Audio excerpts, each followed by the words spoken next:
अस्सलाम वालेकुम प्यारे दीनी भाइयों, आज बात करूंगा सूद यानी रिबा को लेकर। ये सूद कितना ख़तरनाक है इस दुनिया के लिए और आखिरत के लिए भी।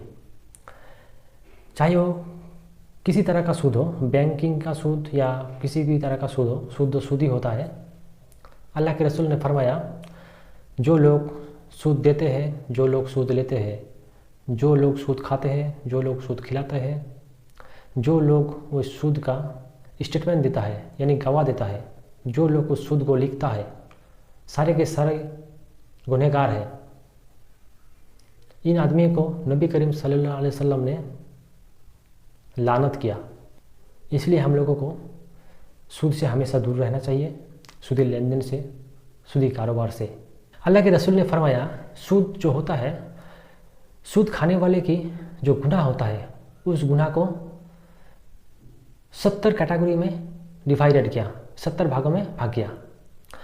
इस 70 भाग के अंदर जो सबसे अव्वल एक नंबर पे जो आता है, सबसे बड़ा गुनाह, वो है अल्लाह और उसके रसूल हज़रत मोहम्मद सल्लल्लाहु अलैहि वसल्लम के साथ जिहाद करना यानी युद्ध करना। सोचिए कितना बड़ा जुल्म है, कितना बड़ा पाप है। ऐसे एक देश जब एक देश के साथ युद्ध करता है तो क्या होता है, तबाही हो जाता है, बर्बाद हो जाता है। और वो शख्स अल्लाह के साथ जिहाद करेगा, अल्लाह के साथ युद्ध करेगा, उसके नबी के साथ युद्ध करेगा, तो उसको हाल क्या होगा? कभी भी नहीं आबाद होगा, वो तो बर्बाद हो जाएगा। और जो सबसे छोटा गुनाह है, सबसे छोटा यानी 70 नंबर पे जो आता है सबसे छोटा गुनाह, वो है अपने माँ को शादी करना यानी अपने माँ के साथ जिना करना। कितना बड़ा जुल्म है। ऐसे हदीस में आया है कि जो लोग जिना करते हैं वो जहन्नम में नांगा की हालत में चलेगा। तो सोचिए अल्लाह ताला इस सूदखोर को क्या करेगा। जो सूद खाता है उसका हाल क्या होगा, जहन्नम में उसका हाल क्या होगा। अल्लाह ताला कुरान में फरमाया, सूरह बकरा की 278 नंबर आयत, हे ईमानदार लोगों, तुम लोग अल्लाह को देख के डरो और लोगों के पास जो तुम्हारा सूद बाकी रह गया है उसको छोड़ दो, अगर तुम सच्चा मुमीन हो तो। उनके बाद वही बकरा की 279 नंबर आयत में अल्लाह ताला फरमाते हैं, अगर तुम उस सूद को नहीं छोड़ सकते, सूद को नहीं भूल सकते, सूद से बाहर नहीं आ सकते, तो सुन लो, तो तुम तैयार हो जाओ अल्लाह और उसके रसूल के साथ युद्ध करने के लिए। कितना बड़ा जुल्म की बात है। यह है सबसे बड़ा गुनाह, इससे बड़ा और कोई गुनाह नहीं है। मेरे को तो लगता है कि कुरान में सूद से बढ़कर कोई गुनाह नहीं है। सूद से बढ़कर कोई गुनाह की बात कुरान में है, मेरे को नहीं लगता है। और सबसे जो छोटा है वो है, कोई शख्स अगर 1 दिरहम यानी 1 रुपया के जैसा सूद खाता है तो अपनी माँ के साथ 36 टाइम यानी 36 बार जिना करता है। एक रुपया सूद खाने का जो गुनाह है सूद का, वो है अपनी माँ के साथ 36 बार जिना करने का बराबर है। कितना बड़ा जुल्म है, सोचिए भाई लोग। अल्लाह ताला फरमाते हैं बकरा की 276 नंबर आयत में, सूद को हमेशा अल्लाह ताला बर्बाद कर देता है और दान को आबाद करता है। इसलिए हम लोगों को दान करना चाहिए और सूद से बाहर आना चाहिए। और लोग जो सूद खाते हैं उसको अल्लाह ताला कभी भी पसंद नहीं करेगा। हम लोगों का गलत फहमी है ये कि हम लोग दुनिया में बिजी हैं, दीन से बाहर है। इसलिए हम लोगों को लगता है कि सूद में बरकत है, सूद में बहुत पैसा है। लेकिन ये जो है ना, सूद का पैसा आखिर में सब कुछ बर्बाद हो जाता है। सूद कभी भी नहीं ग्रो करेगा, सूद का पैसा कभी भी नहीं ग्रो करेगा।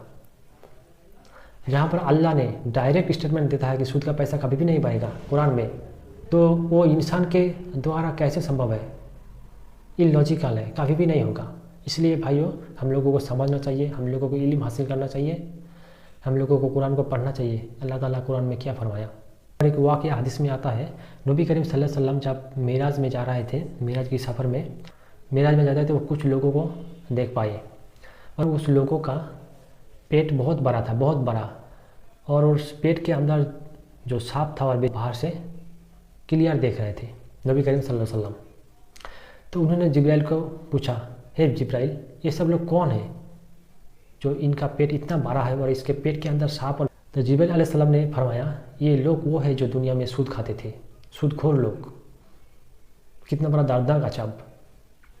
देखिए भाई लोग, हम लोगों को सूद से बाहर आना चाहिए, तौबा करके सूद से वापस आना चाहिए, हलाल इनकम की तरफ आना चाहिए, हलाल इनकम सोर्स ढूंढना चाहिए। वही लोग सूदी कारोबार करते हैं, बहुत पैसा कमाता है, बहुत ज़मीन जायदाद खरीद लिया है, 2-3 मंजिला इमारत भी कर लिया, लेकिन उसके पास पैसा है, लेकिन उसके पास कुछ समय के लिए पैसा है, आखिर में तो बर्बाद हो जाएगा। लेकिन उसका जो चैन है, सुकून है, वो सब कुछ अल्लाह ने छीन लिया। और उसके बगल में ही सोचिए, कोई शख्स अगर कुछ पैसा, थोड़ा सा पैसा इनकम करता है, कमाता है, दिन में दिन गुजार जाता है, लेकिन वो हलाल का कमाता है, तो उसका जो चैन है, सुकून है, वो सूदखोरों के साथ कभी भी नहीं समान होगा। जो हलाल कमाता है उसके ऊपर अल्लाह की तरफ से शांति है, रहमत है और बरकत है। इसलिए भाई लोग, हम लोगों को सूद से बाहर आ जाना चाहिए जल्द से जल्द, इस दुनिया छोड़ने से पहले, यानी इसी वक्त अगर आप लोग मेरी आवाज़ सुन रहे हैं तो इसी वक्त हम लोगों को सूद से तौबा कर देना चाहिए। और अगर सूद को भूल नहीं सकते, आदत पड़ गई है, तो आप नमाज में दाखिल हो जाइए। नमाज एक ऐसी इबादत है, नमाज में अगर दाखिल हो जाएंगे तो आपको, आपके पास से जो बुराई काम है, बुराई कारोबार है, सब कुछ चला जाएगा। आपको बुराई कामों से छुटकारा मिल जाएगा।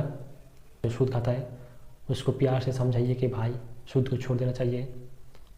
सूद हमारे लिए कामयाबी का रास्ता नहीं है।